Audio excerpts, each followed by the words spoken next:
तर शेतकरी मित्रांनो, बघू शकता आपण यासाठी पद्धतीमध्ये कापसावर दुसरी फवारणी चालू केलेली आहे। तर बघू शकता कापूस अशा प्रकारे दिसत आहे। जवळपास कापसाला 50 दिवस होऊन गेलेले आहेत आणि SRT पद्धतीमध्ये आपण ह्या वर्षी पाऊस कसलाही नसल्यामुळे आणि आपले पहिलेच वर्ष असल्यामुळे आपण तणनाशकाचा वापर केला नाही। तर शेतकरी मित्रांनो, बघू शकता इथे आपण SRT पद्धत बेडवर लावणी केली, परंतु कापसाची अतिघन प्रमाणात लागवड केलेली आहे। इथे आपण 4 बाय अर्धा फुटावर लागवड केली आहे। तर मित्रांनो, कापूस तुम्ही बघत असाल, तुम्हाला वाटत असेल 50 दिवसामध्ये कापसाची वाढ झालेली नाही, पण अतिघन प्रमाणात कापूस करत असताना कापसाची वाढ न झालेलीच बरी। कारण की आपल्याला कापसाची उंची फक्त 3च फुटापर्यंत न्यायची आहे आणि ह्या वर्षी पाऊसही नसल्यामुळे कापसाची काही वाढ झालेली नाही। त्यामुळे तुम्ही बघत असाल की काही झाडं खूप छोटाले दिसत आहेत, काही झाडं बरे आहेत। तर मित्रांनो, कापसाची फवारणी आपण दुसरी फवारणी 15 ऑगस्ट या दिवशी केलेली आहे।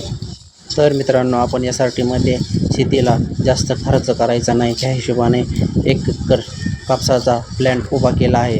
त्यामध्ये आपण पहिल्या फवारणीसाठी फुलाला हे औषध आणले होते। ते औषध आपल्याला 550 रुपयात बसले होते, 60 ग्राम। तर मित्रांनो, आपली 1 एकरमध्ये पहिल्या फवारणीच्या वेळेस 3.5 फवारे झाले। त्यामुळे आपण दुसरी फवारणीही राहिलेल्या औषधाने करत आहोत। तर मित्रांनो, दुसऱ्या फवारणीलाही आपले 5 ते 6 ड्रम लागणार आहे। त्यामुळे आपण आणलेल्या पहिल्या फवारणीच्या औषधामध्येच आपल्या फुलालाचे 2 फवारे होत आहेत। तर शेतकरी मित्रांनो, औषध फवारा असताना तुम्ही हातामध्ये ग्लोव्ज वापरा आणि तोंडाला एक मास्क वापरा। ग्लोव्ज आणि मास्कसाठी जास्त पैसे लागत नाही, 10 ते 20 रुपयामध्ये हाताचा यूज अँड थ्रोचे ग्लोव्ज येतात आणि फेस मास्क भारी जरी नाही वापरता आलं तरी एक यूज अँड थ्रोचे 5 ते 10 रुपयाला भेटणारे मास्क हे तुम्ही वापरू शकता। त्यामुळे शेतकरी मित्रांनी ही काळजी सर्वात महत्त्वाची आहे की ही काळजी आपणच आपली घ्यायची आहे। तर शेतकरी मित्रांनो, आजचा व्हिडिओ काढण्याचा उद्देश एवढाच होता की जरी भारी औषध किंवा महागडं औषध जरी मारलं तर त्याचा वापर कसा आपल्याला करायचा हे आपण स्वतः शिकले पाहिजे। तर मित्रांनो, आपण 500-600 रुपयाच्या औषधामध्ये आपल्या 1 एकरच्या 2 फवारण्या केल्या आहेत आणि कापसावरही कसल्याही प्रकारची कीड आढळून येत नसल्यामुळे आपले इथे बराचसा फायदा झाला आहे। प्रत्येकी फवारणी आपली 300 रुपयापर्यंत खर्च लागला आहे 1 एकरमध्ये। आता 2 फवारण्या आपल्या 600 रुपयात झालेला आहे। 500-550 रुपयाचे फुलाला आणि 100 रुपयाचे स्टिकरच ह्या फवारणीमध्ये आपण वापरले आहे।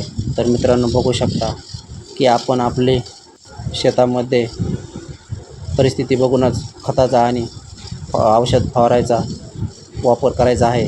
त्यामुळे आपण आपल्याच हुशारीने शेती करायची आहे, ज्यामुळे आपली शेती फायद्यात येईल। तर वाटत असेल की सरकी खूप लहान आहे, परंतु आपल्याला सरकी काही मोठी करायची नाही।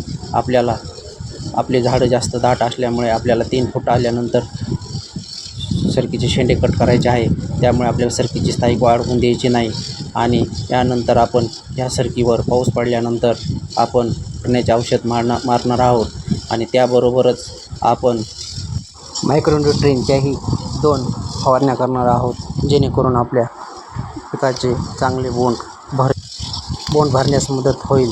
तर शेतकरी मित्रांनो, तुम्ही बघत असाल पूर्ण व्हिडिओमध्ये आपला कसलाही फवारा हाणताना कसलेही हवेमध्ये क्षार उडत नाहीत आणि हवेमध्ये कसलेही औषध वायाला जात नाही ह्याची काळजी आपण स्वतःच घेत आहोत। कारण की आपल्या स्वतःमध्ये आपण स्वतःच फवारणी करत असल्यामुळे फवाऱ्याची स्पीड एकदम कमी ठेवून ते झाडावर रच पडेल आणि जास्तीत जास्तच औषध आपल्याला कामी येईल आणि विनाकारण औषध हवेमध्ये उडून जाणार नाही। तर शेतकरी मित्रांनो, काही शेतकरी खूप फवाऱ्याची स्पीड करून धूपण निघेल अशी हवेमध्ये दिसेल अशी फवारणी करतात, त्याच्यामुळे विनाकारण आपले औषध वायाला जाते। तर शेतकरी मित्रांनो, ही आपल्याला काळजी आपणच आपली घ्यायची आहे आणि आपणच आता हुशार होऊन शेती करायची आहे, तरच आपल्याला शेती फायद्यामध्ये येईल। तर मित्रांनो, व्हिडिओमध्ये आज एवढंच दाखवायचं होतं। तर भेटूया पुढच्या व्हिडिओमध्ये।